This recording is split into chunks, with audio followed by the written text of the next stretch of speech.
In the White House, President Eisenhower signs the proclamation that makes Alaska's entry into the Union official, nearly 92 years after Lincoln's Secretary of State bought the territory from the Russian Tsar for $7 million.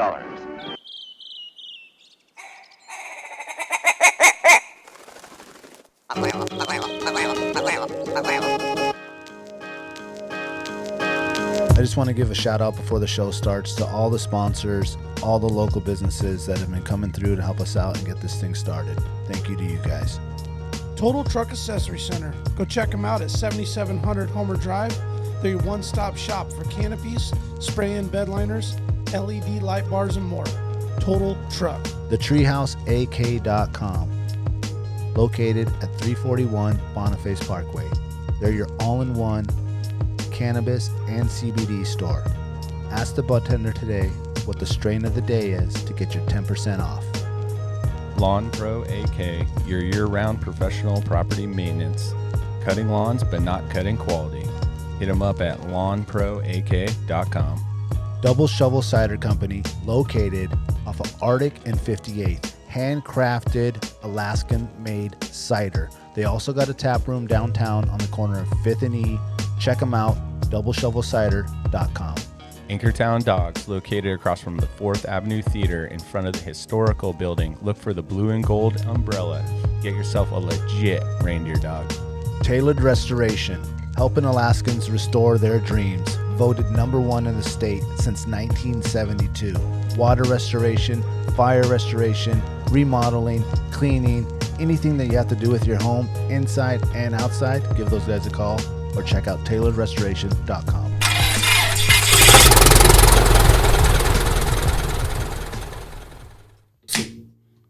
Oh, yeah. He was on it this time.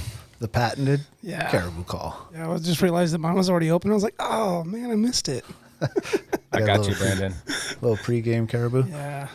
How we doing, Jackie? How are you today? I'm pretty good. I'm kind of bummed because these crimson and mints are almost gone. A couple more days, and we'll have to wait for a whole new harvest to freeze pressing, and it'll be a sad day. You don't stash a little bit for a dark day? People know where to go to get them. You know, my little cider cave at home is just pillaged. I think too many people have the code in my house or something. Or I just bring too many here for you guys. I'm not. Yeah, I think we've put a good dent in We've been we're good for an 8-pack a podcast, I think. That's why I'm in this, you know. Yeah. Are these actually on the shelf? Yeah. Okay. So we have a few more cases left. I think we have 6 cases left over at the cidery. Out of, I think we did 140 this time cases. Wow. So. Nice. Yeah, I'm going to have to go load up then, now that I know that the supply is getting low. Till 8 p.m. tonight.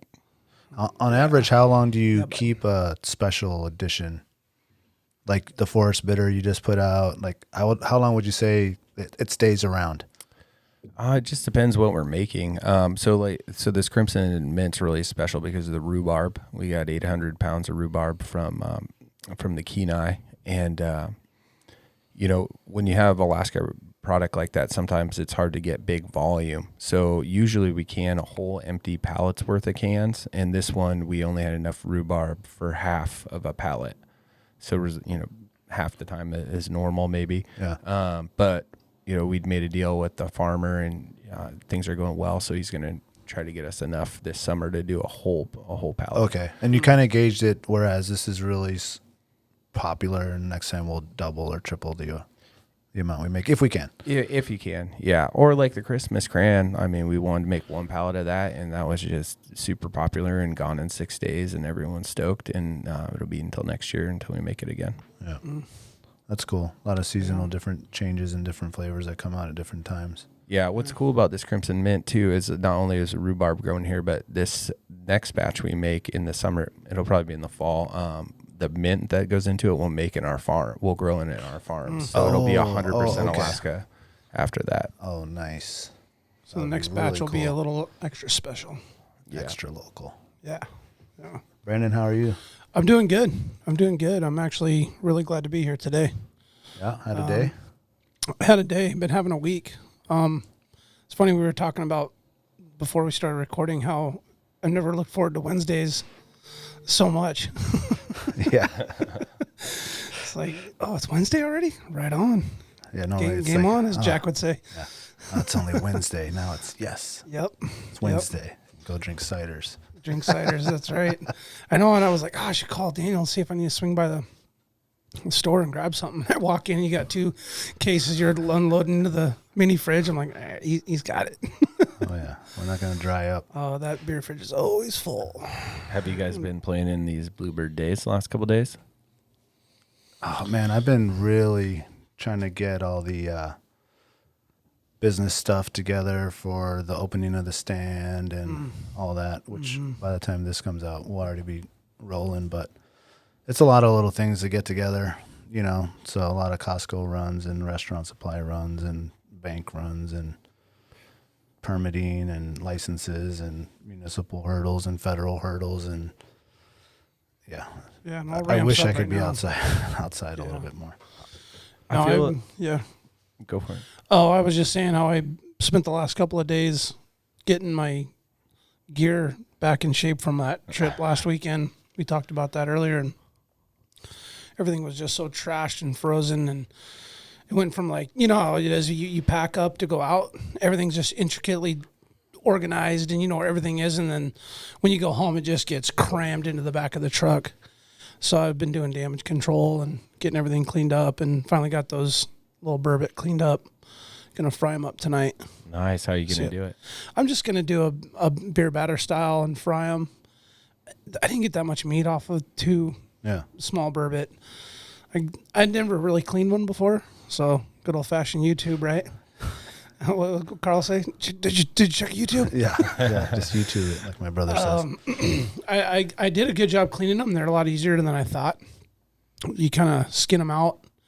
You make a cut over the top, and you just peel the skin just peels right off the body, and then you kind of fillet it's like a back strap off. And the one fish was pretty small, so it was like, I'll just practice with this one. And the other one was probably enough for a couple people to have like a calamari style appetizer. Yeah. Like a standard little plate of calamari you get at a restaurant. That's about what I've got for meat. Yeah. So, got it all cleaned up and ready to cook tonight. Do you have to worry about like gray meat, kind of like a halibut, since they're bottom fish? Yeah, there wasn't really anything like that. All the stuff was kind of on the belly, and there is belly meat that you can cut off, and I'm sure there's probably going to be some fishermen that are some burbot pros that would tell you, oh man, you can get all this meat off of them, and I don't quite know that, but I think if you get a big one, there's some good belly meat you can get off, and I'm thinking that stuff's into there because there was some like fleshy red gray meat that just didn't look real good. Mm-hmm. Yeah. And it was just mush. I mean, it was like, it didn't really, I tried carving it off, but it was just smashing when I was using the knife, and I had a really sharp knife. So you didn't give it a little lick? No. Test it? No, man, things are so slimy and stinking up the house, and no. But I think it's going to fry up good. I soaked him in salt water and got him cleaned up. And so, yeah, I haven't been out playing. I've been doing that. But it's spring's here, though, isn't it? Yeah. I mean, it's been breaking up. You driving down the road, the big puddles are thawing out. You can just, it's coming. Yeah. It's coming quick. It is. You can feel that itch. Just it's time to get out. Oh, yeah. It's time to go look for some bears here pretty quick. Well, we got a special one today for you. We actually brought in one of our good friends, Mr. CJ, from the local legend Charles Weed family, Upper Hillside extraordinaire, hockey defenseman, backhand provocateur. Don't. You're making me blush. Came by for the tour and got invited on, so... Yeah, CJ was wanting to come check out the spot, and we just threw him in the chair and put a mic in front of his face. They're like, all right, well, you're here, and we're going to call this guy. So his face got a little red, too. Right? Yeah. I don't want to be too much of a rookie here. Yeah. But the studio is beautiful, man. You guys did a great job. Thank you. And you've done the podcast so far have been awesome. Yeah. It's an honor to be on. We appreciate you. And as you have some more of those ciders, I'm sure you'll loosen up and we'll get some of that real CJ out. It's nice to have you, dude. Well, thanks, guys. Hopefully it won't be anything too bad. We need to have like a little wall of fame for our guests, and it may be appropriate to have like their biggest accomplishments and stuff. And I would say like one of the things I would say for CJ is I've seen the most backhanders knocking off the water ball on in a hockey net from CJ. I do have a nice backhand. It's pretty incredible. It's people are just like jumping out of the way. Yeah, you don't see many people move out of the way for a backhand shot. Oh, just coming in hot? Just coming in like a laser. So I'm not a hockey guy, so a backhand is like... So instead of shooting your regular forehand way, you're shooting basically backwards. Oh, wow. And you fire them in to the point where guys get out of the way? It's because I use a reverse curve stick. Oh, okay. When he starts to load up, people just, even on the bench, are like, oh, it's coming up. And there's the water bottle. Yeah. Well, you get to know those players that got like a hard shot. Right. But, and get out of their way. When they tee it up, you... I've jumped over a lot of pucks when Tangy's shooting from the point. I think he's by a few times. Usually you got to duck him. It's headhunter. Like the goal's about 6 feet below that. Tangy. It's like I really like my teeth, and I don't want to lose them. So. Oh, we got some teeth stories. Oh, yeah, we got some stories. Mine are finally getting a little tight. Remember I took that stick? Oh, yeah. Oh, the butt of a stick? Yeah. Like, gotcha. This guy was trying to lift, and he missed my stick and got my teeth. And then Carlo got his both teeth. I mean, that's just normal activity. Yeah. It's par for the course. But now we got masks on, so it protects your teeth. Oh, yeah. Multi-use mask. Actually, but now they're saying if everyone's vaccinated, we don't have to have the mask. Oh, I didn't know that. Really? That's ASD put out a little thing. And I know a lot of other companies. I was talking to Galen, and he was saying that the oil companies are doing some of that too, where everyone in your office is fully vaccinated, that you guys can decide to not wear the mask. Well, they're never going to figure out if everyone's fully vaccinated on the rink. Well, that's when you just get the tattoo. Yeah. Your vax. Get the mark. Yeah. The windows. I just carry that card around with me everywhere. Yeah, I got it in my wallet. Yeah. Someday they're not going to let you on planes without that. Yeah, I think that's for sure. It's headed out that way, or you can't go to a hockey game or something unless you have it. Yeah. Yeah. So just scan your eyes. Shit. Jeez. But I bet it will go on like your license, your driver's license or something, like another like, Yeah. You're clear or whatever.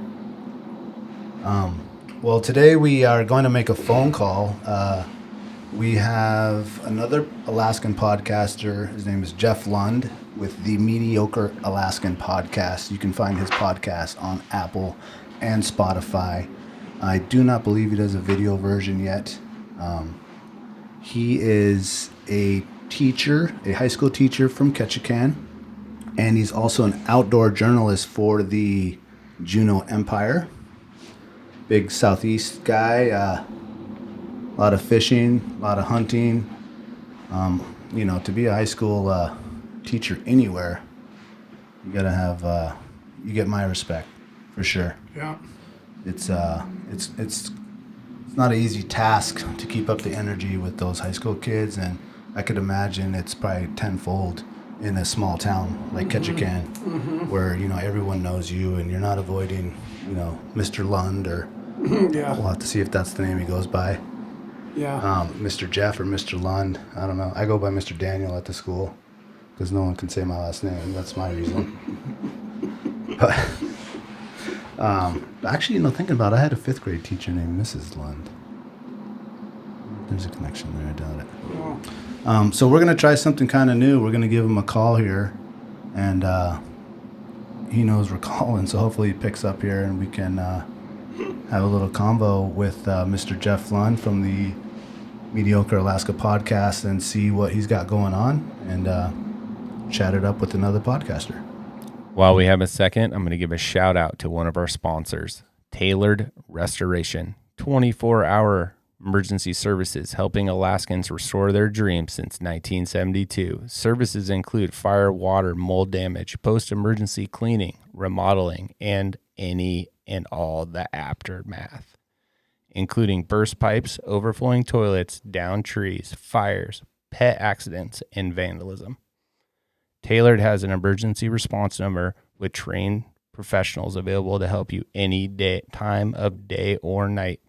Give them a call or hit them up at tailoredrestorationalaska.com. It looks like he's up to 191 podcasts now. Yeah, he's been in the game for a while. He's 2017, I think, right? I think was when he started. 2017, if I remember right.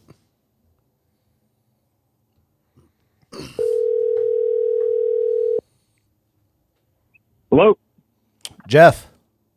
how goes it? How's it going? Daniel here, Jack, and as well with Brandon and our other buddy CJ. Excellent. How you guys doing? Life's good, man. How you doing down there? Good, good. Thanks for having me on. Yeah, thanks for taking our call, Jeff. This is Brandon. Hey, Jeff, this is CJ. Nice to talk to you. Good to meet you guys. Yeah. Can you hear us all right on your end over there? Yeah, I can hear you fine. Am I coming through okay? Yeah, you're Oh coming. man, loud and clear. Yeah, you're coming Good. through real good. So we were just chatting you up a little bit before we made the call, and we were looking at all your podcast numbers you've done, how many things you've done, and your teacher life. And I was telling them I got to give a lot of respect to any high school teacher in the world, but especially someone that's teaching in a small place like Ketchikan, where you can't really avoid your students, and you're probably really ingrained with the families there and the community and all that stuff. My number one question was, do the kids call you Mr. Jeff or Mr. Lund, or do you have an alias they call you? They call me Lund, or they call me Mr. Lund. I grew up in Klawock, and so we only had 14 kids in my graduating class. And so growing up, I was used to that small, intimate sort of feel. And then, my parents were teachers, and so they were friends with my teachers. And so it was a little different being on the other end of it in Ketchikan. But I just, that's one of those things that makes the community really rich when you do have that contact. And I was never worried about, keeping my private life super private because, I don't know, like, what are you trying to hide, right? I mean, Is there such a thing? Yeah. So, yeah. Now, at the school you teach at, is the high school you're teaching a specific class, or is it more like a village where you're teaching several different academics, English, math, or different courses? Where I grew up in Klawock, it was a small high school. We had 65 in the high school, but Ketchikan, it's actually the smallest 4A school in the state. So we have 490 some kids. So it's a full on setup. I have one period of freshman English. I teach science fiction literature. I teach journalism, and I teach adventure and survival lit. So I got a chance to really teach some cool classes, and I'm not strung about all through the curriculum. Wow, that sounds way more fun than what I'm doing. They got me in a kindergarten class right now because all the COVID stuff, so it's like all hands on deck. Oh, yeah. And it's it's a grind in there. There's only 15 of them, but it's more like, feels like 40, and just me and the other teacher in there, and it's a handful. So I'm a little jelly of the high school kids. I substituted for a PE when I first moved back in 2013.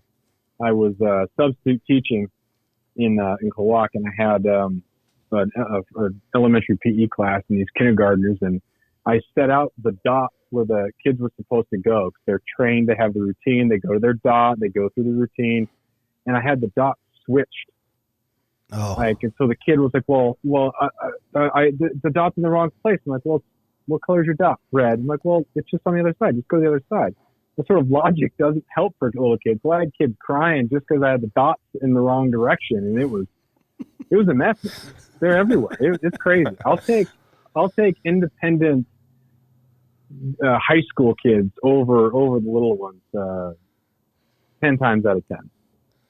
Yeah, they're still kind of babies in kindergarten. Oh, for sure. I mean, you think your kid's a pretty big kid. They're going to school, and then you go into a kindergarten class to do, a parental duty for a party or something, or a chaperone, a field trip. And it's like, wow, they're all still Like they're basically just big toddlers still. There's a lot of emotions going on. And then there's a bunch of kids that may have done preschool, and then there's a bunch of kids that may have not. And so some of them are relearning this like social communication thing that, for the first time. Yeah, and even one more level to that, there's a lot of students that are monolingual that don't know English yet. And so that just adds like another layer of fear, or intimidation for some of these kids that come in and like they can not only can they not communicate, they're away from their mom for the first time, or grandma or whoever. What kind of diversity do they have in the school down there, Jeff? Not nearly as much as up there. I know East Anchorage is the most diverse high school in the United States just because you have so many different groups of people. It's I think 1,800 kids in the high school. T-Birds. Up at East. T-Birds. Is that where you went? Yes, sir. Oh, boy. Yeah. Here we go. Way to give them thunder there. We've been trying to steal this for a while here. Yeah. But Ketchikan, it's got native population. It's got a Filipino population, and of course Caucasian. But in some of these smaller communities, you just kind of feel that common ground. Like there are times where you do feel separate, but in those smaller communities, you really do have to band together, and you get through the winter together, and you're not on the road systems, you're not going everywhere else, and so it's really consolidated. So it feels pretty unified, and if we want to look at the differences, we can. So I don't know what's the right metaphor. Is it supposed to be is it a melting pot? Is it a salad bowl? Whatever it is, but it's not as diverse as up there. We got three main groups: the Filipino, Native, and then Caucasian. But it's a pretty good community. Filipinos, huh? I didn't know that. That's...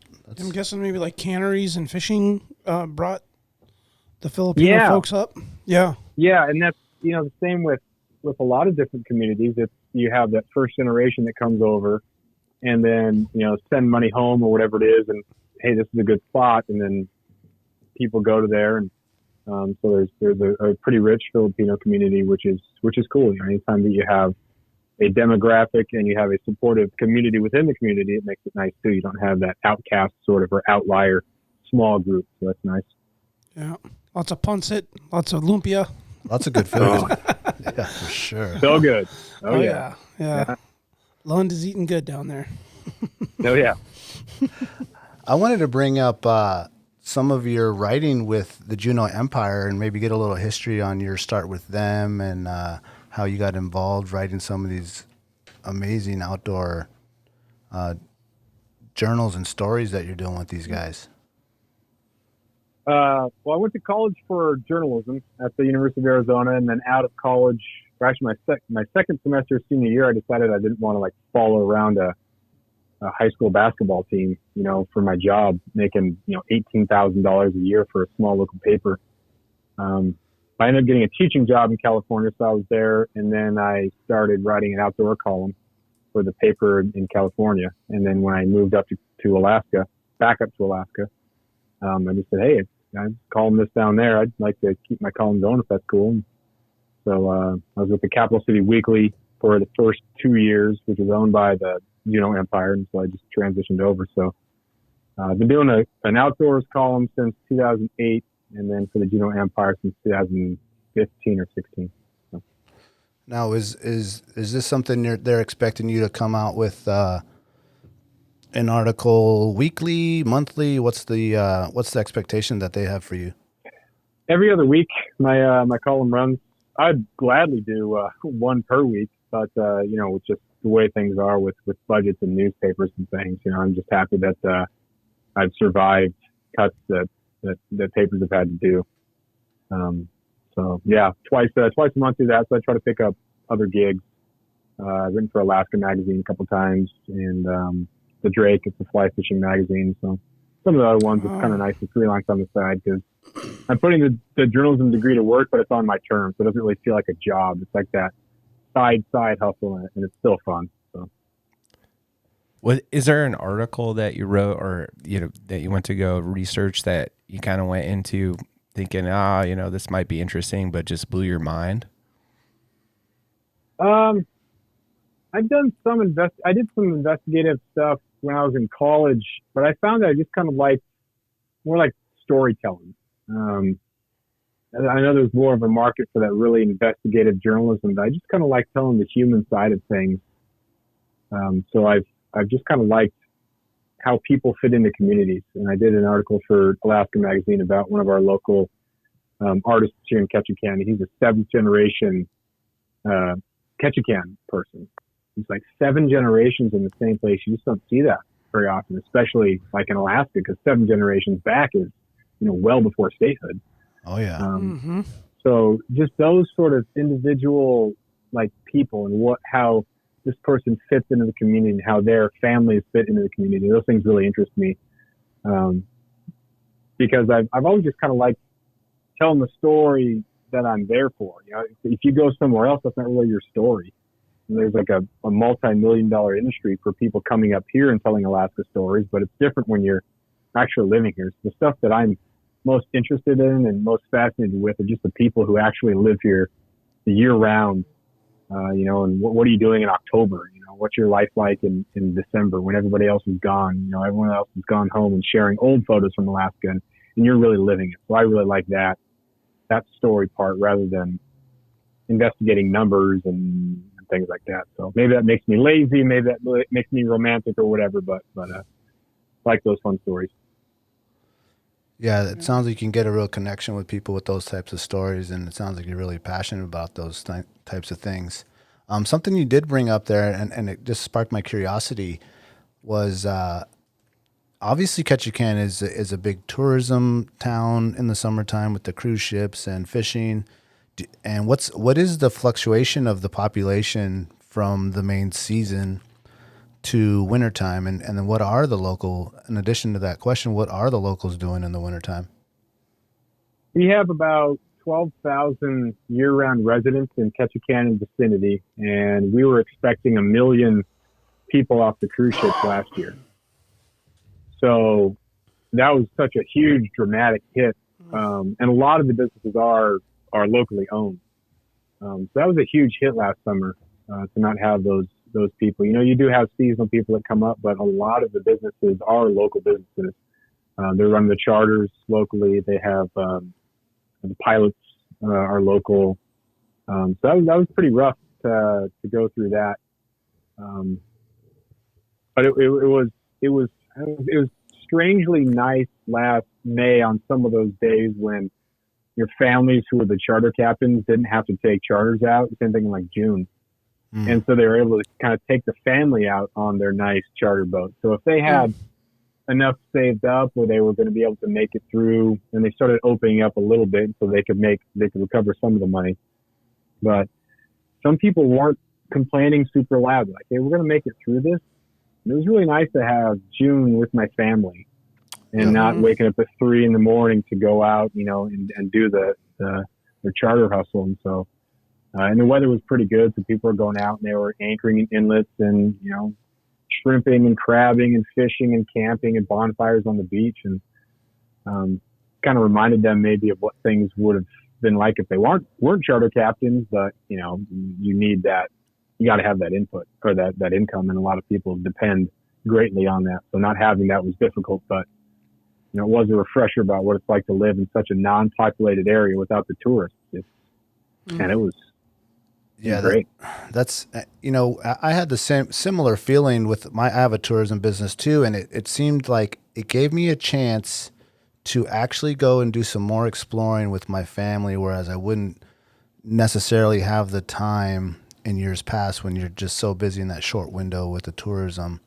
So I could totally feel how those guides and those boat people could actually take some time to actually enjoy their surroundings versus always showing it to others. You can actually sit back and enjoy it yourself with your family.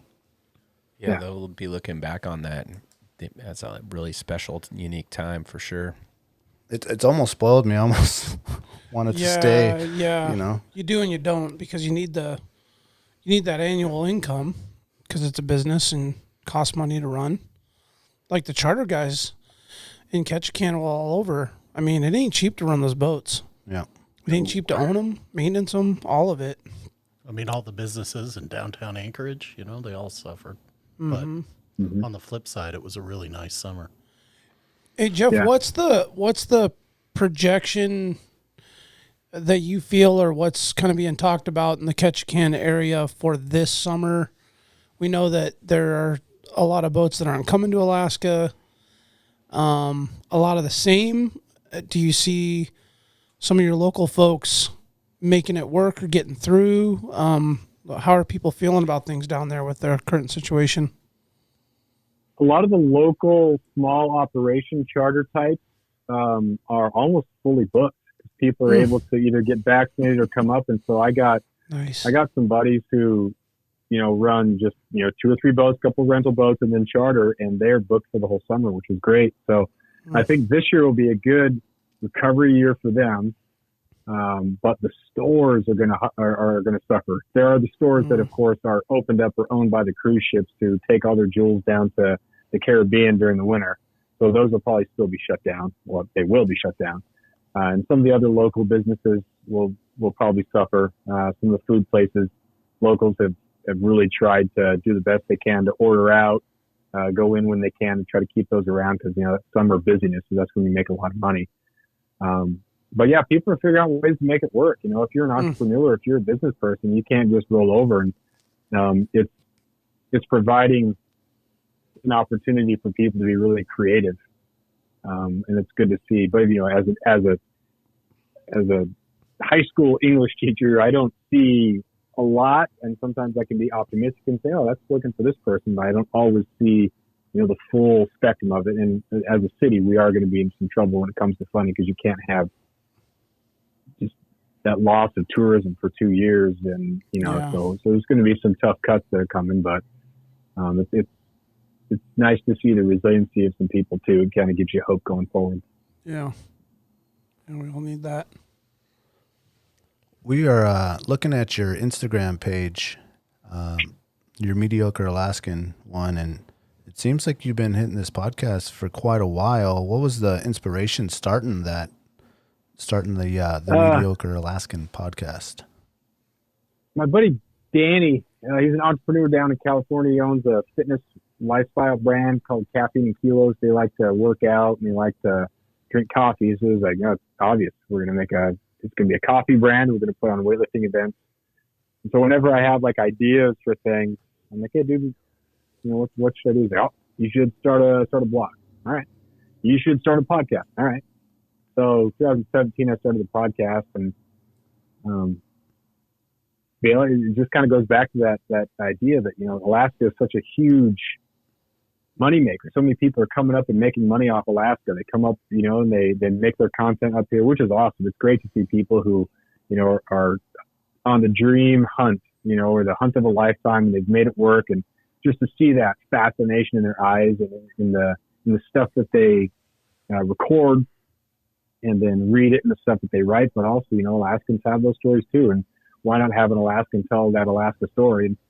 I didn't want to pigeonhole myself into any one specific thing. I didn't want to talk just about fishing or just hunting. I didn't want to talk about politics. I just wanted to, hey, this is what's going on. I just wanted to be able to talk about whatever I want. I wanted that freedom, whatever I want it to be, whoever I want to have on, and just go with it. So it's been nice, fun, free. Doesn't feel like a job, no sponsorships, most of the stuff I just did either on Zencaster when that was free or Zoom, because Zoom's, not very expensive, very low quality equipment, but I'm going to upgrade a little bit. It's just kind of fun to tell the stories and have some people on and whoever I felt like, and there you go. Yeah, that's kind of the same idea that we had.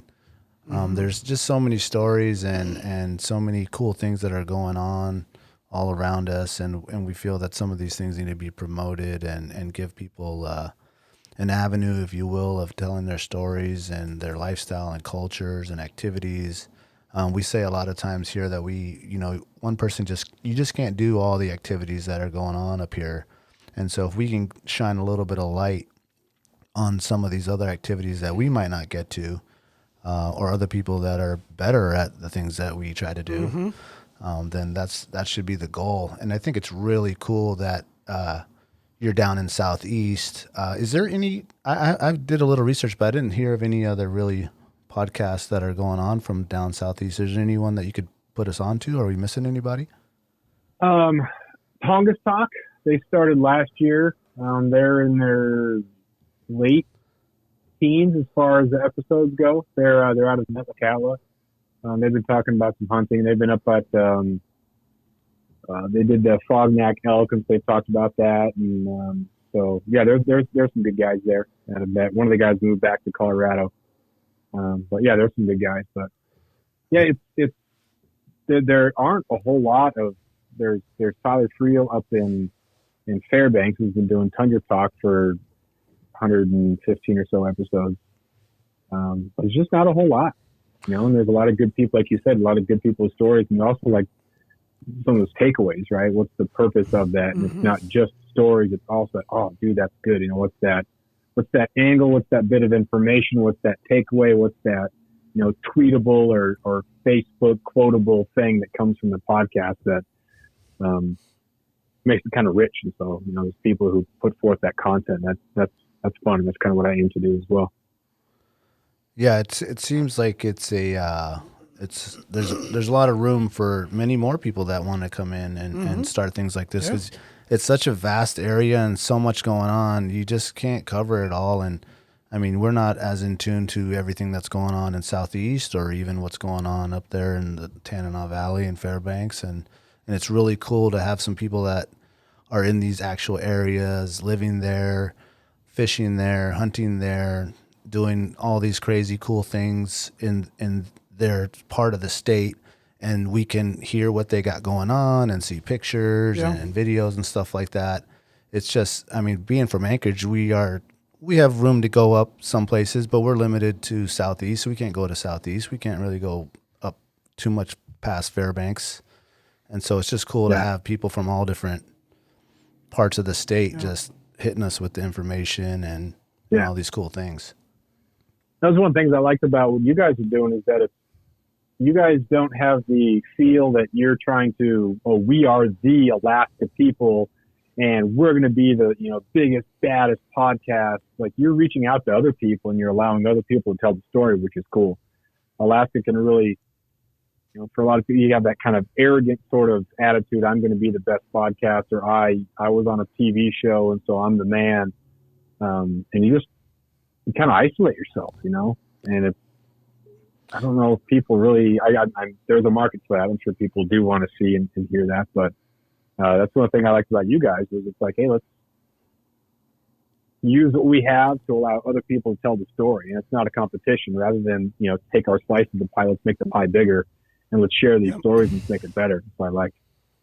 Yeah, Alaska is a super humbling place. And the more you play out here and the more you talk to other people that have experienced it, the more you're humbled by it. And you really, for me, I get the most out of it sitting down and having these talks with people that either love what I love, but have seen it from a different perspective, or brand new things. These people are out, we don't know a ton about the Southeast and they're out doing awesome stuff there. Or these people that are out kayaking around, circumnavigating Kodiak, or, all these awesome opportunities doing rad stuff. And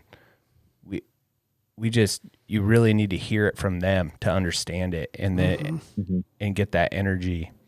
Yeah. And I think the same outlook that you had, Jeff, is we didn't really want to pigeonhole ourselves into a corner or paint ourselves into a corner where we're only known for hunting or known for fishing or known for any exact specific activity. Whereas we want to really broaden the topics and not really paint ourselves in a way where we can't discuss, blueberry jam making if we want to one day, Yeah.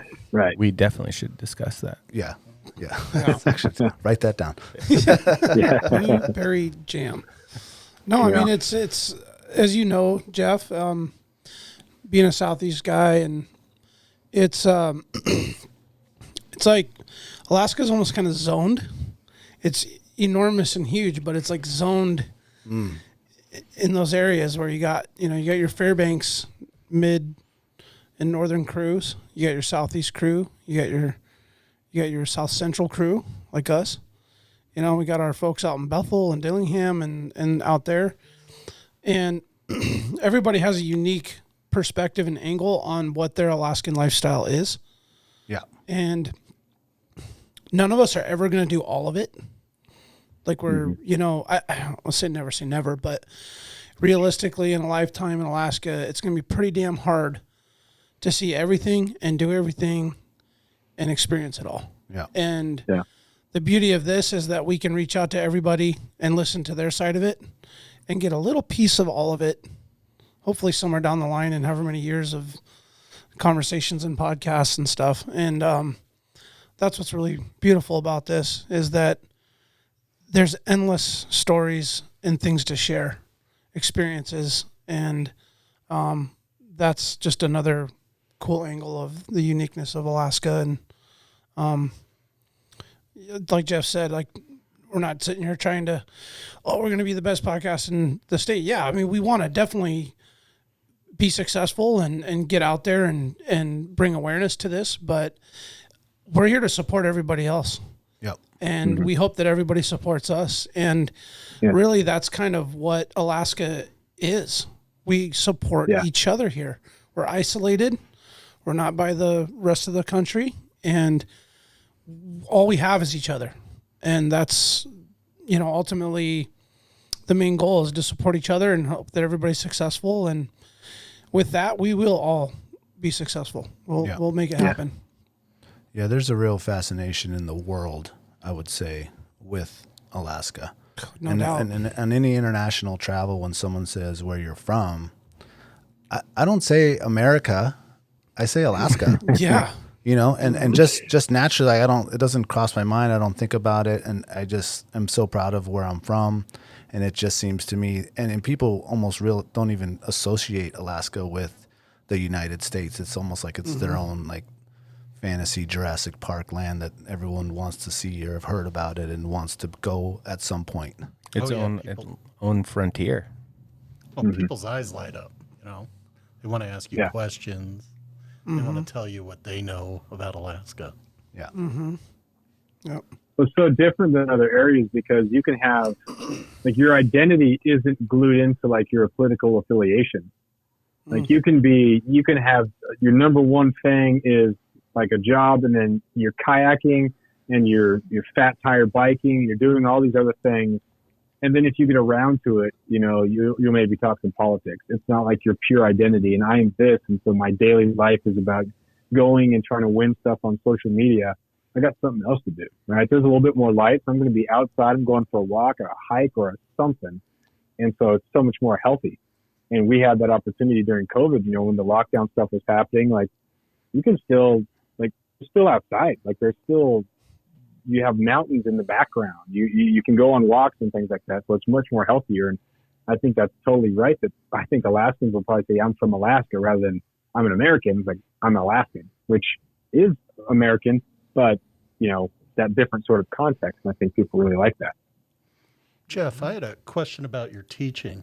Are you able to incorporate your journalism and your podcasting and your love of the outdoors into your curriculum or into your classes, the way you teach? I take what I know about journalism and kind of that, you know, just how to write. You can either have a journalism class in which you learn about journalism, or you can actually learn how to do journalism. And so we write articles, and I try to get the kids published if possible. If it's really good, maybe we'll send it to the Ketchikan Daily News, and they've been good about publishing some of the kids' stuff. But like as far as the adventure outdoor lit, that might be my favorite class, just because, you know, we're reading about Chris McCandless in the bus, and we're reading about Timothy Treadwell and the Bears. But you know, it's just so nice to be able to, like, the kids have outdoor experience, and so we're talking about really interesting things, and we're reading stuff that the kids are interested in because it's Alaska and it's outdoors, and we're just tricking them in to do so much English, you know, and so much writing. But it's such a great way to approach education for these high school kids, being able to incorporate, you know, me. I've done some writing. I don't tell the kids. I don't say, hey, read my article. Yeah. You know, you better go on and you better like I'm really too bothers me. You mean your book is not an assignment? Oh man, There's it's so a much mediocre great. Alaskan. I named it the Mediocre Alaskan on purpose. It wasn't like the biggest badass Alaskan. So Okay, that's where that came from. Yeah, I like your podcast name, man. It's like just telling it real. Like, Well, and Yeah. you gave yourself a wide berth to approach many different topics yeah, with that name, which is greatly appreciated. yeah. just to be clear, just so I'm not like rubbing my antlers against everybody else, like I'm gonna tell like it is. You get a lot of that in the outdoor industry where it's just I've never made a mistake. I only shoot 380 bulls, or like, hey man, like that's got to be tough to keep up, because I know there's a day you're going to go out there and you're not going to catch a 50-pound king. So what do you do then? What do you post? So Yeah, last year's. Oh yeah. There's a lot of lesser experiences when it comes to big animals and big fish than there are the big fish and the big animals. So Yeah. You gotta have the none upper, not the one upper kind of mentality. the nun upper. yeah, The None none upper. upper. yeah, I like that. Yeah. I like that. I ate mine. What'd you do with yours? Yeah. Yeah, exactly. All right, on. Well, I'm gonna throw a quick pause in here, Jeff, and we're gonna give a shout out to one of our big time sponsors, the Treehouse AK, your one-stop shop dispensary, located at 341 Boniface Parkway. Be sure to ask the bud tender about their deal of the day, because honestly, there's always something good on deck. And guys, listen, this is where the culture lives. At the Treehouse, their dedication to servicing consumers has been developed through a lifetime of involvement in the cannabis culture. They're committed to providing the highest quality products at whatever value your budget affords, while always maintaining the deep-rooted principles that have carried them this far. Their focus is on relationships over transactions, and you can always depend on them to treat you with respect you deserve. Hit them up at treehouseak.com. And for the record, you must be 21 years of age to enter the store. Please keep that in mind. That's the treehouseak.com. All right. Jeff, I want to ask you about A Miserable Paradise and the process on what you go through when you decide that you're going to do something a bit longer than a story for the Empire or a article for the Drake. Do you take a while to research it, or are you just kind of going offhand? What's the thought process there when you decide to do something a little longer? My goal for that book was just to write 5,000 words a month and just kind of get what it's like to live in Ketchikan for the entire year. And I figured it would be about, winter shoveling snow, and then winter steelhead, and then grouse hunting, and then spring bear hunting, and then scouting for deer, and king salmon fishing. I just figured it would just be that. And just kind of a fun read where you can just enjoy it. Just sit down, read chapter by chapter, pick it up later, just a fun, entertaining type read.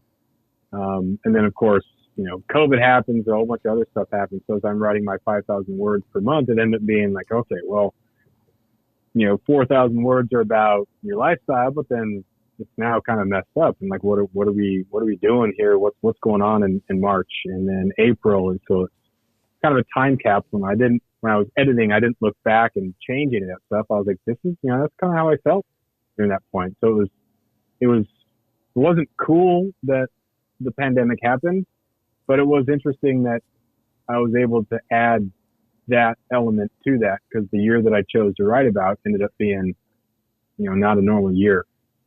So this is a unique project. I hadn't done anything like that before. None of the stuff has ever been published. So it wasn't like I just glued all my columns together. It was just kind of a look at life last year in Ketchikan, and happened to be some crazy stuff going on. Yeah, that's pretty incredible that you got that opportunity to write this. So what's the status? When can we read it? It's available right now for pre-order on Amazon, the Kindle version, and then the paperback will be out on April 8th. So you can order that on Amazon as well. So, And then yeah, when you it's ready. when you plan to do an audible version, you're gonna read it Ooh, yourself, or I had a buddy who was like, dude, you should get Fran Drescher to read it. And I thought, is she even alive still? And then I was like, well, what about James Earl Jones? Like that, if you're going to go for someone, I might as well get that. Or Morgan Freeman, but they're probably...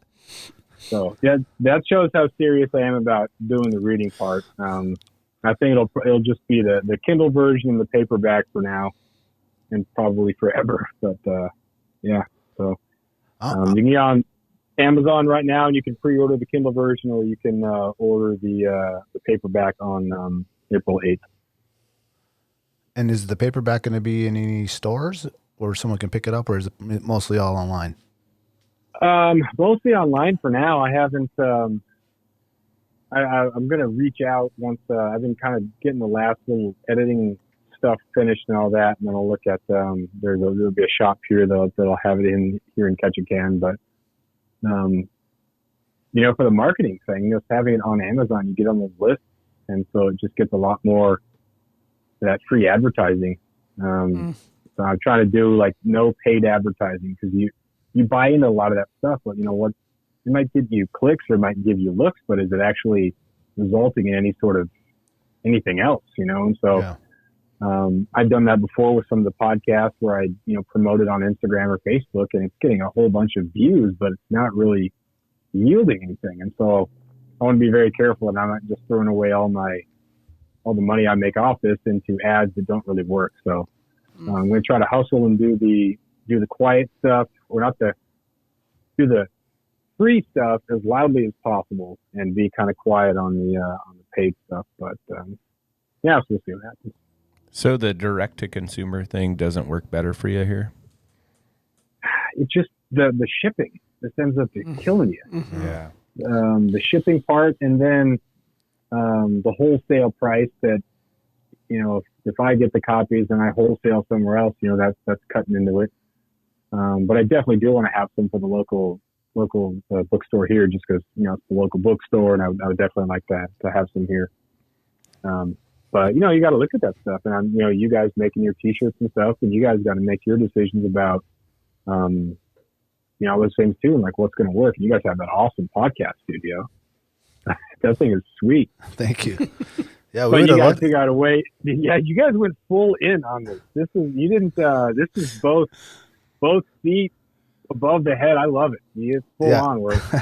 But yeah, you guys had to make that calculated sort of, all right, we're going to do this, but how are we gonna pay this off? Does this make business sense? And as some of you guys are business owners, so you guys, it's a calculated thing. So, yeah.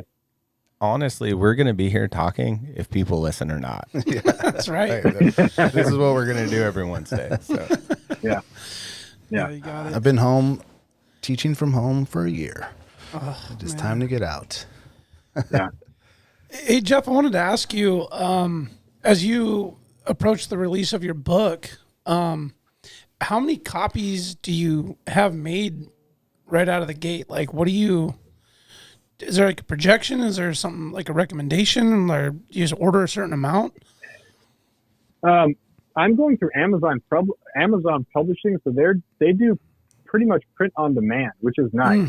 I did the self-published thing, like you have to front, $3 to $4 grand for 1,000 copies, and then you only make 50% royalties. I'm like, dude, that's crazy. And if you wait around for the turnaround on some of the publishers is up to a year. I had a book that I wanted to have published, and I sent the manuscript in. They said, "Oh, we'll get back to you in 6 months." Oh gosh! And so I waited 6 months, and they said no. And then the other one was a year. I can't be waiting a year for all these projects. No and I was way. like, I'm gonna try to do it myself here. And I don't have to wait. I'm just gonna put it out there. I have to do all the work myself. But like, shoot, I have a little bit of a following, and if I get down to some marketing stuff and I'm not at the mercy of some editor who's going to tell me to change stuff, or, make me wait a year and another 6 months to get, all that stuff done just to make 20%. So again, it's not all about the money, but I just like that freedom, and I'm doing it on my terms. I'm doing it my way. And on my time frame, it's April 2021. It's not April 2024. Looking back 4 years ago, it's something that finally is hitting the market. So, we're at pretty much zero right now. And then I got pre-orders on Kindle, which is pretty sweet. I don't think it takes much to make you go up the bestseller list or the new release books, but it was crazy to see my book on there. I'm like, dude, it's not even really out yet. It's just pre-sale. Yeah. What is that? It's got to feel great. Yeah. Weird. I have imposter syndrome, and so it's just like, what are you doing there, man? Why are you? What's going on here? But So short story long, there's 0 copies. They'll be printed on demand once people make the orders. So and I got a couple author proofs. They look pretty cool. I like the matte finish to it. I like the size of it. And I've been able to edit off that, so it's got a nice look, and it looks official. It's a real book, and it's nice. Yeah, it's a beautiful cover. I like your photo you chose there. Is there a story behind that? That was when I was waiting for ducks that weren't coming in. And so I had free time to take a photo because nothing was happening while I was duck hunting. One of those miserable days. Yeah. Exactly. In Just paradise. being mediocre. Yep. Well, to be specific, the title of the book is A Miserable Paradise, Life in Southeast Alaska by Jeff Lund. And you can find it on Kindle, and you can pre-order it like Jeff says. And it's, looks like it's fairly priced as well. I'll definitely be purchasing it. Big time. And Jeff, if you ever do print some copies, I am good friends with a lot of the tour shop owners downtown, and I know that there's actually one or a couple of specific stores that like to house every Alaska book they can find. Excellent. And so if you ever get some copies, let me know, and I can connect you with those ladies over there. They're always looking for more books to throw on their shelves for, and it's kind of a known spot where you can go get some Alaska tales and books, from authors up here. Thank you. Appreciate that. I'll actually I was planning on ordering between 50 and 100 just to kind of have on hand. But I'll be up there for my honeymoon in June. So maybe I can stop by and I can, Right I don't think my wife at that point will bother too much if we make a book sale stop, because all the proceeds will go to some sort of adventure that we'll do outside together. So I don't think that would be a problem. Well, congratulations on that as well. Congrats, Jeff. That sounds exciting. Thanks. Yeah. Big year so far. Absolutely. Did that get postponed? Were you supposed to honeymoon last year, but did COVID postpone, or was it planned for? No, we got engaged last year, and it was just the way things were going. I was like, I don't want to postpone. I don't want to be engaged for next year. I don't want to wait another year to be engaged. And so I engaged on a deer hunt, and she was up here in August. Got to the top of the mountain. I shot the deer, and we finished cutting it up and got it in the game bags, got our packs all secured, and she lifted her binoculars to look across, look for some goats, and I was like, all right, do it now. Got on one knee and proposed. She said yes, and we hiked off the mountain. Wow. Oh, that's an awesome story. That's Alaskan. Shot the deer and shot the shot. And she said Alaska. yes. Yep. Gotta do it. Yeah. Alaska move right there. Now that was not mediocre, Jeff. Yeah. No. Kingpin. Well, That was some boss shit right thinking, there, bud. It was kind of entrapment, I guess, when I think about it, because what was she going to say? I was like, well, if you say no, then how are you going to get back to town? Because we took a boat for 2 hours. That would have been a real weird. Very awkward. Yeah. Well, can you still help pack down some deer, and then I'll take the rest of it. That's why you gotta know beforehand, right? You gotta have a pretty good idea that you don't want to spring it on her like that. So. And then you don't give her half the deer. Yeah. Go right to the airport. Yeah. So. I want to get into some of the activities that you do down there. I mean, you have a ton of steelhead pictures and hunting pictures, and I know that you came up and did that 40-mile hunt up over there recently, the winter. But I want to come back to that. I want to actually go to what you're doing in the southeast. Like, what's some really cool spots you're hitting, and maybe some that you can maybe share if anyone's actually going to go down there, some things that if we decide to go down there, what's some cool things that we can get into down there? The black-tailed deer is kind of what a lot of people come down here for. Around it, that's kind of the big ticket item down here. There are some people that do some bear hunting, but just you go to any mountain, get up in the alpine, and you have a pretty good chance of getting on some deer, which is nice. We don't have nearly the amount of territory above the snow line as you guys have. You have some of those peaks that are 5, 6, 7,000 feet, whereas I'm assuming our Kenai Peninsula area, some of those like 5,000, 6,000. Yeah, that's on the taller end, but they do stretch up that tall. So we're looking more at 4,500 or so, some of the biggest ones, and so a lot of the black-tailed deer, as soon as you pop out into the alpine at 2,500 feet, then you're in that really lush, nice alpine type carpet. It's really fun to hunt the deer in that, and you're not walking up that crazy shale that you see on the Dall sheep hunts. I kind of laughed when I was watching your Dall sheep video, and you guys went up the wrong drainage right off the bat. Oh man, I'm gonna like these guys because that's fun to. I mean, it wasn't fun. I'm the type of person who would do that, and that's a legitimately Alaskan thing. And I think it was planned, and it just happened. Yeah, and it's important to show that. We wanted to show something that's like, this is really things that happen. Like, we're not going to edit it down to just show the best, coolest parts. Like, we want to show people the real deal. Yeah. Miserable. We messed up. Let's be honest about it and show people that this is, it's not easy and you make mistakes, and we had to literally pay for it. Yep. Yeah, we went full mediocre on that one, Jeff. Perfect. That sounds like it'd be a decent T-shirt. Full mediocre. Put that one on there. Just with a spike fork. We got some pretty. Exactly. Mediocre. It's not just what's for breakfast anymore. Yeah, I like that. We got some mountain goat opportunities, but because Southeast is a whole bunch of islands, you can't drive out the road further.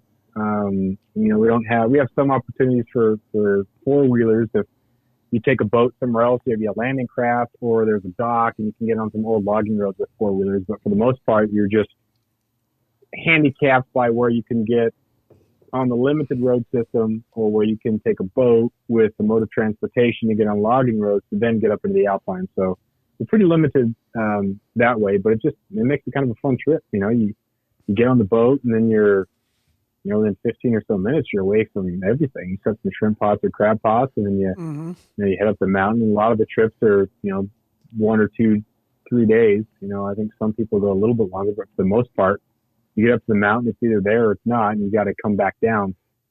So those 8, 9, 10-day trips that you guys are doing for Dall sheep, it's not really part of the program down here. It's kind of intimidating to think about up there. You don't find people that go and do a 8 or 9, 10-dayer for deer? There's some. You don't necessarily need to. We have a pretty good population of deer, and then you don't have a whole lot of hunting pressure. So I think the first question a lot of people would ask, if you're like, I was out there for 8 days, like, dude, what took so long? Right? Even if you're being super selective, it should be, a day or two that, before you see something that's pretty nice. But what took you so long? And we can have some pretty socked in weather too, where there's no chance it's going to clear. It just kind of sits in there, and like for all of October, it can just rain the whole time. There's, you're stuck. So we've had some wet Septembers and some wet August too, where it's just not going to be socked in. There's no point in being up there, so you might as well come back next weekend or something. But do you get a lot of I wouldn't say outside, other Alaskans from other parts of the state coming down there to do a lot of hunts, or is it mostly the local boys that are going out there? Mostly the locals. I'm trying to think of when I saw anybody. I got a buddy that came down from Fairbanks, and that's kind of he wanted to come down and do blacktail, and so I went up there to do the caribou. I feel like I came out really good on that deal. I mean, you can run a really nice deer, blacktail, or a deer, black bear, salmon program and just, shrimp and crab, just run that. And that's a pretty stinking good life. But, there's a lot up in the interior to do, like that caribou hunt and stuff. So I think we have a lot more people from Southeast that go up there to do the big ticket items than people who are up there come down here. What would you say is the vibe or the feeling of locals if, let's say, there was an influx of people coming down to go hunt your guys' grounds down there? I think we have a little bit of that. The Unit 2, Prince of Wales Island, has a really good black-tailed deer population, but it's, the wolf population is kind of taking care of some of the deer, and there's been a lot more hunting pressure, and you get a lot of people from down south that come up to Unit 2. So there's kind of a Unit 2 versus down south, and kind of a Unit 2 versus Unit 1. Ketchikan is in Unit 1, and so people, can take the ferry over to Prince of Wales, and it's the third largest island in the United States, and there's a ton of logging roads to get all over the place. And so there's kind of that, hey, we live on the island here, you're from down south and you're from Ketchikan, and so there's kind of that, hey, we live here, we should have first crack at these deer, and that's understandable. If I work a little bit harder, I can get my deer over here in Ketchikan, but it's kind of nice to go back home and do that. So it's mostly kind of a, hey, you're a down south outsider, and then secondarily, oh, you're a Ketchikan person and you're getting that. But hunting rivalries are, you're gonna have that happen no matter where you go for the most part. Yeah, I think there's a slight like Anchorage Fairbanks thing that Oh, goes on. Definitely. You get that, and then you also have like the toque versus everyone else, or the whatever, the Mesna people, and all those people that are actually locals, seeing everyone as outsiders. Yeah, Yeah, a little territorial. yeah. Sometimes you get that, I mean, that's We're like again, all friends. We're all on the same side when it comes to like down south versus, or the people who are trying to not allow any sort of wolf trapping or any sort of predator control or that sort of stuff. That's like the only time we're on the same team, when we are at home in front of our computers or things like that. When we get out there, man, we're pretty bad to each other when it comes to the hunting. But I want to go out there and I want to get my stuff. I live here for a reason. I suffer through it, and so it's like I kind of get that. But we could probably be a little bit more hospitable to each other. But I don't know. It's we human get nature, I guess. we get a little competitive out there. I personally do not feel very happy when I've hiked 60 miles in somewhere and I see another group of hunters. Yeah. No matter where they're from.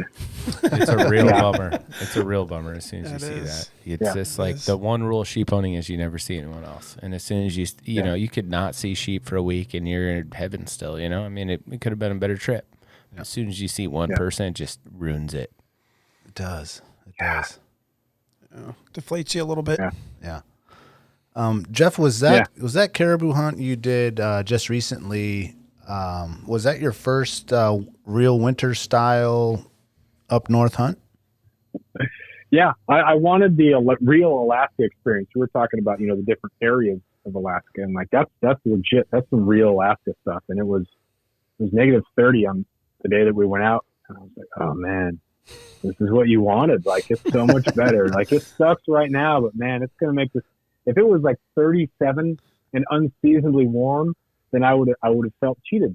But I'll tell you, that it was cold, and I was worried about weird things, like I had my hand warmers going to the point where like my hands were kind of sweaty. And I thought, okay, well, if we see some caribou, and I got to jump off the snow machine, and I have wet hands from the sweat, and are they going to freeze my gun? Like, what's all these stupid questions, but it's never that cold down here. So is that something I really should worry about or not? But didn't freeze to my hands, which was good. That's good. Yeah. Yeah, we've done a fair amount of winter caribou hunts, and we've been through all those ordeals where you'll catch one by surprise, and you come up and take a breath in the wrong area and just freeze up the whole scope. And that's it, Hopefully your buddy's ready to go because you can't see a thing. 6-shot lake. Yeah, It's named for a reason. What was it, 11-shot lake we call it? I thought it was 6-shot lake. I think as the years go by, they keep adding more shots to the lake. Good. Well, we were just talking about people being very territorial, but we drove 100 miles out of Fairbanks, and then we stopped at 4 different pullouts, and there was people with snow machines everywhere. And it was like 4 o'clock, and we actually headed back to Fairbanks, and we saw a guy at a pullout. There's like his truck and 3 other trucks, and they all had a caribou on their sled. And we kind of slowed down and started talking to the guy, and the guy said, "You got a coffee percolator?" I'm like, "No, but we got a pot for water." And so he said, "All right, the caribou were 3 miles that way." And so it's like, perfect. And then we went there, got 2 caribou, and we were coming out. It was, right after sunset, but there was still light. And like they actually stuck around until they had returned the pot to the back of my buddy's truck, but they'd stuck around to make sure that we got out because they knew it was cold. And you're just like, wow. That's cool. I mean, it's stinking cold, man. And you got your stuff and you told us where it was. They could have just absolutely taken off. But, that sort of, for every story about, someone corking you on a hunt or, doing something ridiculous, there's always stories about those people too, who are just like doing the right thing. You don't always get that story told, or people don't always maybe see what they do to kind of help you out. But that was very, very cool. And I'll remember that forever. And it's like, okay, when can I have the opportunity to do something like that for someone else? Because that's the right way to hunt. And that's the type of hunter that, we should probably be a little bit more often when possible. Yeah. And I have found that caribou hunting is uniquely unselfish, I would say. Like we go caribou hunting every year. That's one of our staples in my household. And, I've been taking my son since he was like 4 or 5 years old caribou hunting. And he's been on several of those really cold winter hunts. And I found that people are willing to share where the caribou are. And it's unique to that species. Like no one else is telling you where the sheep are, where the moose are, where the deer are, or even where the steelhead are. It's for some reason, caribou it's like they realize it's almost a subsistence yearly family thing. And people are really willing to help you out and tell you where they're at because they're always moving. So they're never in the same spot. Yeah. You never really have a caribou spot. You kind of have a bunch of spots and it's where's the herd at? And call your buddies and they're like, okay, go in this one. Yeah. That was a really cool hunt. And I got that impression that it was because there's so many animals and it's the winter hunt. Like there's no need to be making people suffer through finding them themselves. Like let's just help people out. It's the winter. All the people doing this hunt are Alaskans. It's the resident registration. So yeah, helpful. Yeah, that's great. And I was noticing that you were hyped on getting some caribou sausage going. Did you throw all that stuff in a cooler and take it back with you, or did you get some process here, or what'd you do with all that meat? I put it in a cooler and brought it back, and then I absolutely, you'll just be ashamed. Just be ashamed because you own a couple hot dog places, right? Like, oh man, watch your words now, cooked Jeff. the heck out of it, man. I know it looked so good, man. And I was like, oh, it's gonna be so good. But I just cooked the heck out of it. If there was if you could have, I should have done a YouTube video, just watched it. Or so you could watch it, just see what I did, just so you could scream at whatever I did to dry it out or whatever. And it was a good first attempt, and I'm going to eat every single bit that I put in the sausage form, but I overcooked it a little bit. I had problems with the casing and then how you get it up to 165 without just cooking the heck out of it. Yeah. So it wasn't burnt, but it was just so dry. Yeah, it's really lean. The meat, right? It's so lean. You don't got a lot of room for error. Yeah, and I think part of it, did I read or hear that you couldn't find the pork suet, so you used bacon? Was that you? Yeah. Okay. Yeah. I wonder if that had something to let it dry out a little faster than it probably normally would have with just the straight fat. Yeah. It tasted pretty good, but it was just that, man, if this wasn't dry, this would be real legit. So I gave myself somewhere to go, mediocre hunting, mediocre cooking, just all that. follow the path. Yeah, that's right.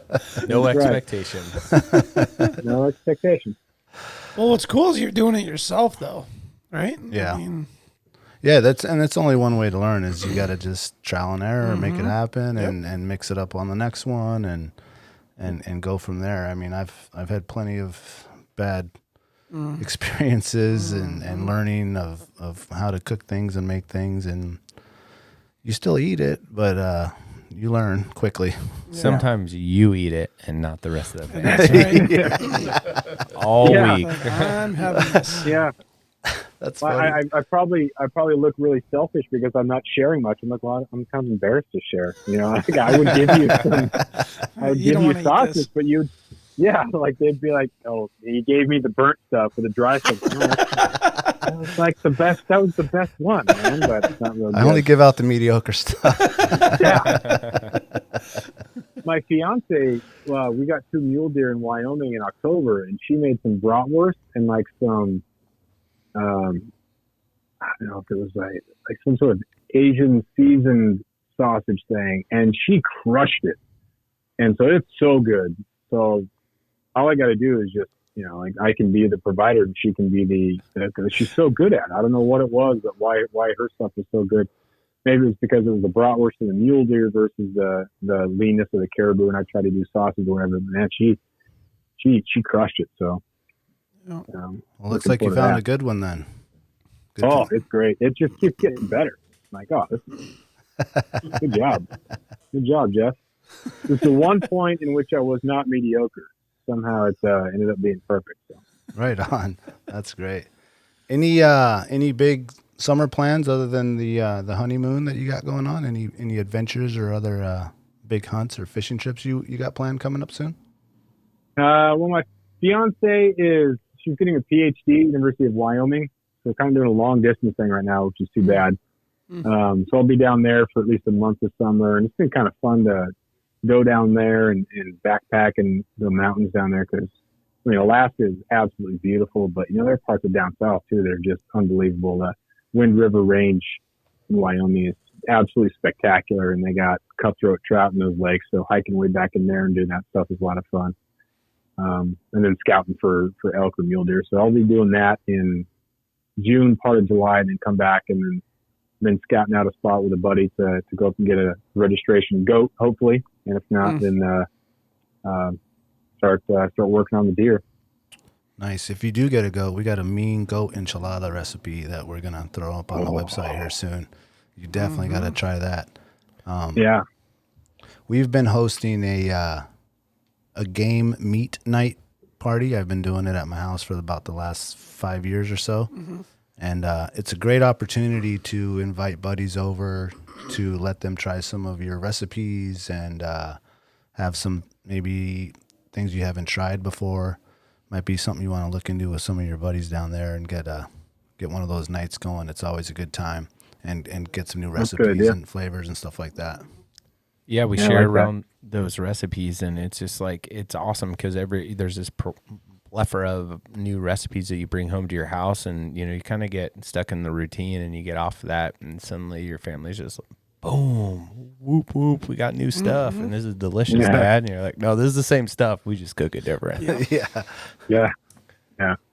I had a buddy that made salmon wontons, and I was like, dude, you can do that?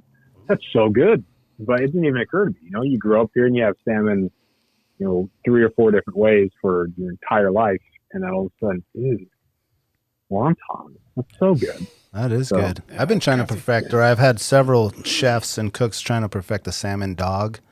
I haven't found it yet, where I just think that would be awesome if you could do a really legit like salmon sausage of some sort. And it just, I don't know, every time they come at me with a new one, it's just, it's not good enough to go on that'd the be a menu. tough one.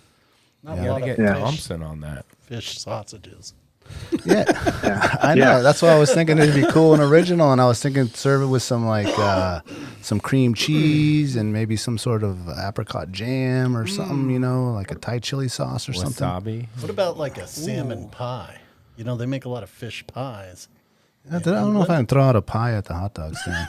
No, I'm just thinking. I'm just spitballing. Oh, maybe for the game meat night. Yeah. There you go. Oh, We'll get you on that. There you go. CJ, you're on it. You got yourself an assignment there, bud.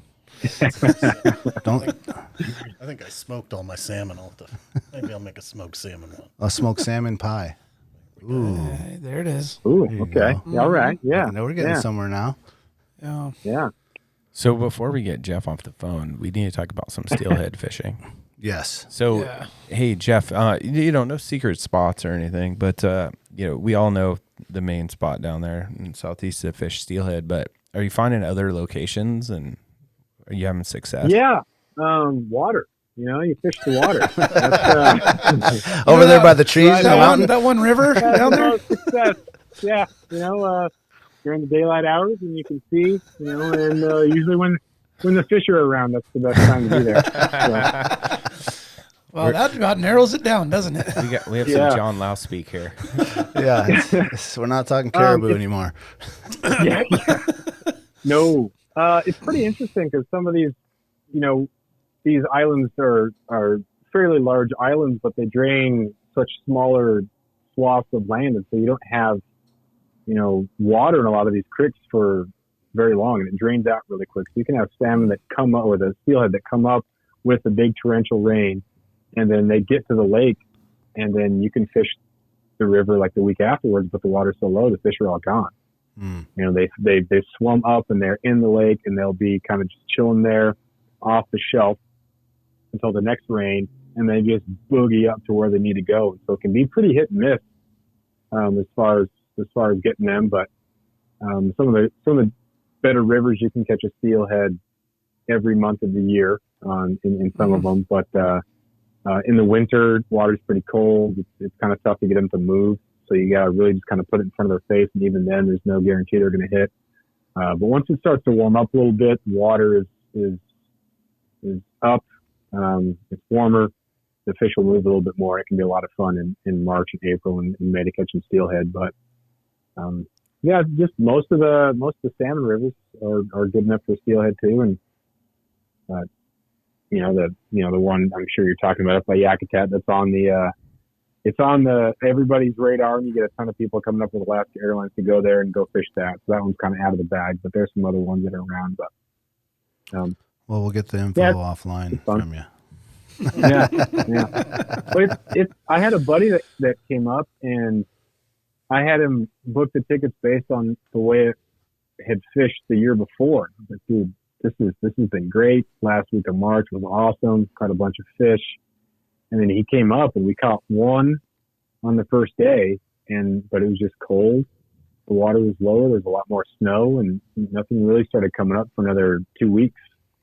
So it can vary that much based on, snowpack. If you have a lot of snow and it's so much closer to the mouth, and so that it doesn't have time to kind of melt and then flow and then warm up. So it can be pretty rough.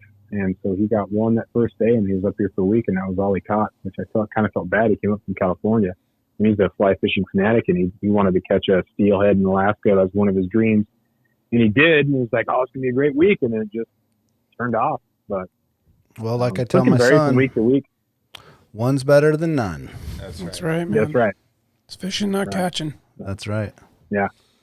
Well, we appreciate you, Jeff, coming on. And for everyone, check out the Mediocre Alaskan podcast on Apple and on Spotify as well. The Mediocre Alaskan on Instagram and the mediocrealaskan.com. The book is coming out. The book is titled A Miserable Paradise, Life in Southeast Alaska by Jeff Lund, and you guys can find that on Amazon. We really appreciate you coming on, Jeff, and having a chat with us, and hopefully here soon we can talk some more mediocre on your podcast and give the people some more Alaska tales and keep the ball rolling. That'd be great. Thanks a lot for having me on. I really appreciate it. Great talking to you guys. Right on. Good luck with the honeymoon and all that stuff, and definitely shoot me a message when you're going to be in Anchorage, and we'll bring you by the Double Shovel Cidery and get some ciders for you and your wife, and get you guys some some more than mediocre hot dogs downtown and bring some books, and we'll get them in some of those stores and get some of these people learning about that Southeast Alaska lifestyle you're living and all the cool things you got going on down there. Awesome. Thanks. Appreciate it a lot. And thanks for doing what you guys are doing, and good luck with you guys going forward. All right, Jeff. Thanks. Thank you, Jeff. Take care. Thanks. Later. Nice See ya. talking to you. Take care, guys. You'll remember my speaking to you of what I call your overcautiousness. Are you not overcautious when you assume that you cannot do what the enemy is constantly doing? Total Truck Accessory Center. Go check them out at 7700 Homer Drive. They're your one-stop shop for canopies, spray-in bed liners, LED light bars, and more.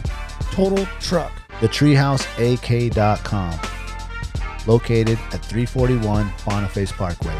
They're your all-in-one cannabis and CBD store. Ask the bartender today what the strain of the day is to get your 10% off. Lawn Pro AK, your year-round professional property maintenance. Cutting lawns, but not cutting quality. Hit them up at lawnproak.com. Double Shovel Cider Company, located off of Arctic and 58. Handcrafted Alaskan-made cider. They also got a tap room downtown on the corner of 5th and E. Check them out, doubleshovelcider.com.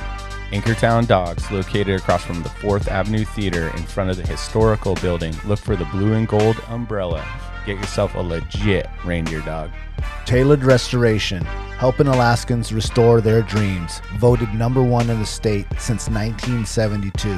Water restoration, fire restoration, remodeling, cleaning, anything that you have to do with your home, inside and outside, give those guys a call or check out tailoredrestoration.com.